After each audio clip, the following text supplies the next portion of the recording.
马上就来看到了，突然咳嗽或是打喷嚏，大家很直接、很直觉的会先用手捂住口鼻。不过医生提醒了，这样子其实反而容易让病毒留在手心当中，更容易让病毒扩散。这样子做，专家说是不对的。那正确的做法是什么呢？有个很特别的姿势，来看我们以下的报道。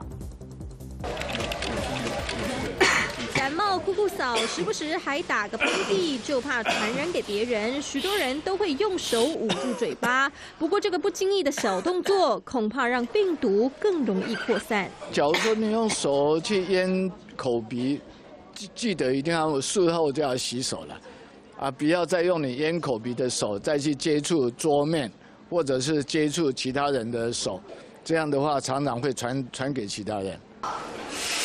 咳嗽、打喷嚏，用手捂着口鼻，细菌、病毒通通跑到手上。这时又继续工作、吃东西，反而让病毒散布出去。正确的做法应该是用手肘、手臂挡住口鼻，衣服的纤维可以帮忙锁住病毒。另外，也可以拿张纸巾遮住嘴巴，不过用完之后就得马上丢掉。衣料那个量，至少它可以让病毒吸附在身体。 在衣服上面，那衣服回到家你就把它换掉，清洗，那并不会传给家里的人，所以大家不要太紧张。适逢换季期间，天气变化大，养成正确的防护知识，就不怕感冒病毒再肆虐。记者林正坚、刘品威台北报道。